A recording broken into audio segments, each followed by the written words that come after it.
अगला सवाल है सत साहिब जी, आपने बताया कि सतलोक आश्रम मैनेजमेंट सतगुरु रामपाल जी महाराज जी के मिशन में बाधक है, जबकि बरवाला कांड के बाद तो 6 लाख से ऊपर व्यक्ति नामदान लेकर गुरु जी से जुड़कर भगत बन चुके हैं। तो बताइए, गुरु जी का मिशन तो आगे ही बढ़ रहा है, फिर आप क्यों कह रहे हैं कि मैनेजमेंट गुरु जी के मिशन में बाधक है? बिल्कुल सही बात है भाई साहब आपकी। 6 साल में आपने बहुत बढ़िया दिमाग लगाया। भाई साहब कह रहे हैं कि आप क्यों कह रहे हो कि सतलोक आश्रम मैनेजमेंट हरियाणा गुरु जी के मिशन में बाधक है। वो तो पुस्तक प्रचार कर रहा है, टीवी चैनलों पे सत्संग चला रहा है और 6 साल में 6 लाख भगत जोड़ दिए उन्होंने। आप कैसे कह रहे हो कि ये गुरु जी के मिशन में बाधक है? भाई अभी नया जुड़ा है इसलिए थोड़ा जोश है मैनेजमेंट के पीछे, थोड़ा जोश है। अभी इसको जल्दी ठंडा हो जाएगा, ज्यादा समय नहीं टिक पाएगा इनके साथ में, क्योंकि सच्चाई में बहुत बड़ी ताकत होती है, बहुत बड़ी दम होती है। तो गुरुजी ने एक बार सत्संग में एक बात बताई थी कि एक साधु था, वो बेचारा किसी दूसरे गांव को जा रहा था और काफी टाइम हो गया चलते चलते। तो रास्ते में जंगल टाइप का था, कोई बनी जैसी थी, पेड़ पौधे बहुत ज्यादा थे। तो वहां उसने देखा कि कुछ युवा लड़के 4-5, एक छोटी सी झोपड़ी थी, वहां पे धुआं सा उठ रहा था, कुछ युवा लड़के थे। तो साधु ने सोचा चलो पानी वगैरह पी लेते हैं, थोड़ा आराम कर लेते हैं, कोई भगवान आत्मा होगी फिर आगे को निकल लेंगे। साधु वहां गया तो लड़के बाहर खड़े थे, बोले आओ जी महाराज, आओ आओ। बोले भाई आए। और जी महाराज कैसे हो? बोले जी बिल्कुल ठीक है, दया बोले परमात्मा की। तो महाराज ने, साधु ने कहा कि भाई क्या कर रहे हो यहाँ पे?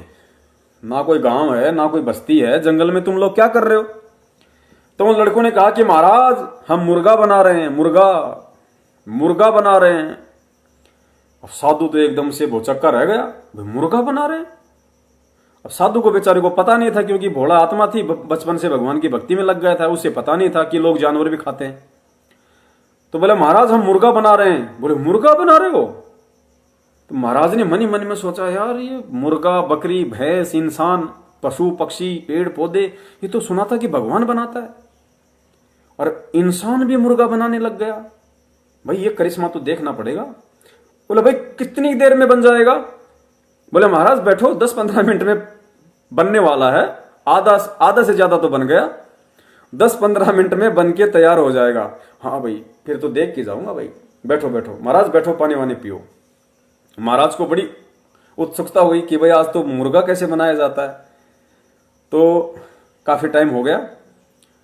अब इतने में एक लड़का आया, वो उधर से जो भी उसने बना रखा था उसको डाल के कटोरी में 2-4 चपाती और डाल के उसमें मुर्गा, और महाराज जी के सामने पेश कर दिया। लो जी महाराज जी, मुर्गा बन के तैयार है। मुर्गा बन गया महाराज? बन गया कहां? ये रखा महाराज हैं? तो महाराज ने माथे में 3 थप्पी मारी। बोले अरे नालायको, अरे कमबख्तो, अरे ये बनाया तो भगवान ने था। अरे नालायको, जब भगवान ने बनाया था तो ये कितना सुंदर पक्षी था, ये इसके ऊपर कलंकी थी, सुंदर सुंदर इसके पंख थे, कितना सुंदर जानवर था ये। बनाया तो भगवान ने था, तुमने तो इसको बिगाड़ दिया। अरे नालायको, तुमने बनाया कहां, तुमने तो इसको बिगाड़ दिया, बनाया तो भगवान ने था। तो भाई ठीक इसी प्रकार ये भगत बनाने का काम तो सतगुरु रामपाल जी महाराज जी ने किया था सतलोक आश्रम बरवाला में।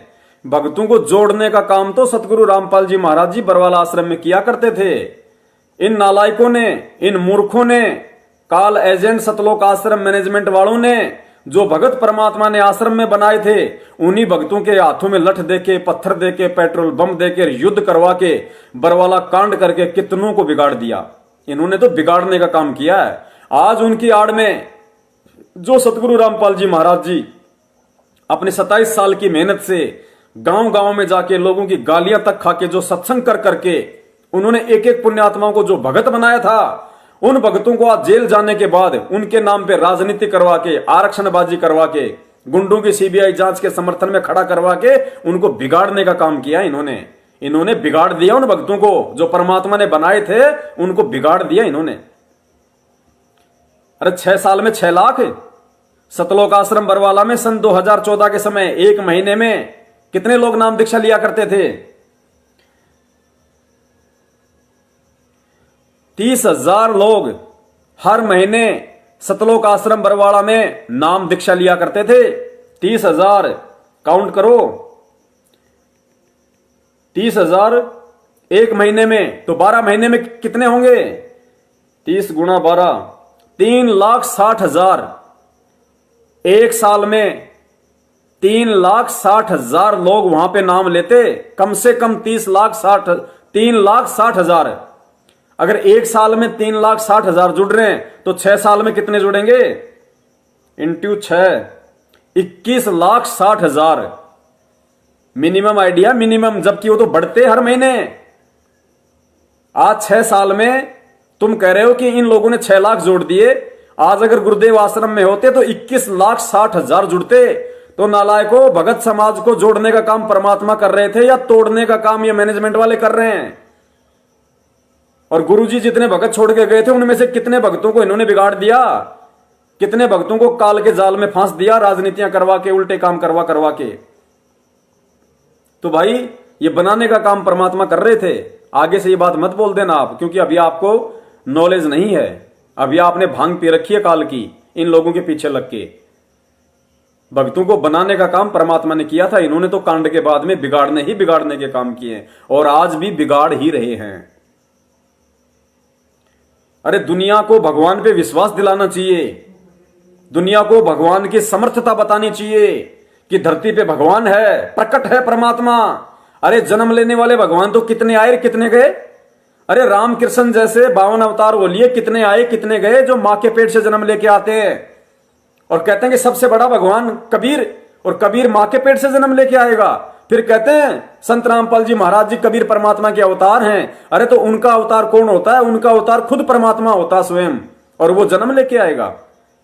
तो भाई ये भक्तों को जोड़ने का काम परमात्मा कर रहे थे या तोड़ने और बिगाड़ने का काम ये मैनेजमेंट कर रहा है? भगवान और भक्ति पे विश्वास दिलाने का काम होता है भगत का। अपने गुरु का मान सम्मान से शीश ऊपर करने का काम होता है भगत का। भगत के बिना भगवान का कोई वैल्यू नहीं और भगवान के बिना भगत की कोई वैल्यू नहीं। तुम क्या विश्वास दिलाओगे दुनिया को कि धरती पे भगवान है? तुमने तो खुद एक पीला पर्चा भेज के साबित कर दिया कि वो भगवान एक ना दिखने वाले बैक्टीरिया से भी हमारी रक्षा नहीं कर सकता। वो भगवान उस बैक्टीरिया से भी कह रहा है कि आपस में दूर दूर रहो, भगत भगत आपस में मत मिलो। फिर क्यों आरती करते हो 3 टाइम की? क्यों असुर निकंदन रमण के बाद में रक्षा सूत्र पढ़ते हो कि गरीब? क्यों रक्षा सूत्र पढ़ते हो कि सतगुरु शरण शरण आई, शरण गए कछु भय नहीं व्यापे, रोग शोग छल छिद्र न व्यापे, सन्मुख न ठहराई। अरे सतगुरु की शरण में आने के बाद कहते हैं भय नहीं होना चाहिए, और ये भय डाल रहे हैं भक्तों के अंदर। जगत को क्या शिक्षा दोगे तुम? भक्तों को आपस में एक दूसरे से अलग कर रहे हो, भगवान के बच्चों को जिनके पास में शब्द शक्ति है, सतनाम जिनके पास में है। अरे जिसके पास में सतनाम है, यदि उसको कोरोना हो गया तो धिक्कार है उसकी भक्ति को, उसके भक्ति करने को धिक्कार है उस भगत को। फिर तो क्या विश्वास बना रहे हैं लोग? ये तो अविश्वास प्रकट कर रहे हैं गुरु जी पे। जिन लोगों को थोड़ा बहुत विश्वास होने लगा होगा, ये काल एजेंट तो उनका विश्वास तोड़ रहे हैं अपने बाप की प्रेरणा से, काल की प्रेरणा से। डींग हाँक रहे थे मोदी जी हमारे गुरु जी से मिलो, जेल में जाओ, वो कोरोना को ठीक कर देंगे। और अब अपने गुरु का संदेश दिखा रहे हो कि कोरोना से बचो, साबुन से हाथ धो, सैनिटाइजर का इस्तेमाल करो, मुंह पे मास्क पहनो। फिर कभी कभी पीले पर्चे में लिखते हैं कि जो भी भगत इन आश्रमों में आता है कृपया वो सरकारी गाइडलाइन का सम्मान करे। सरकार के आदेश हैं, उन्होंने एडवाइजरी जारी कर रखी है, हमने सरकार के कानून कायदे में रह के हमने यहां आना है। अरे तो बरवाला कांड के समय कहां गई थी तुम्हारी एडवाइजरी? बरवाला कांड के समय जो तुम कोर्ट की अवमानना कर रहे थे, जजों को गालियां दे रहे थे, प्रशासन को गालियां दे रहे थे, प्रशासन के आदेश की अवमानना कर रहे थे, तब कहां गई थी तुम्हारी एडवाइजरी? तब कहां गया था तुम्हारा ये ज्ञान, तुम्हारा ये दिमाग? आज क्यों आ गया तुम्हारे अंदर दिमाग? क्योंकि आज पैसा आ रहा है कि भगत लोग अगर सही तरीके से आएंगे, नियम के अनुसार आएंगे, तो हमारा पाठ वाला धंधा चलता रहेगा। अगर ज्यादा आ गए, प्रशासन को पता चल गया तो यहां से भगा दिया जाएगा, तो हमारा पाठ प्रकाश का पैसा रुक जाएगा, धंधा रुक जाएगा। ये तुम्हारी एडवाइजरी है। नालायकों, डूब मरो कहीं जाके।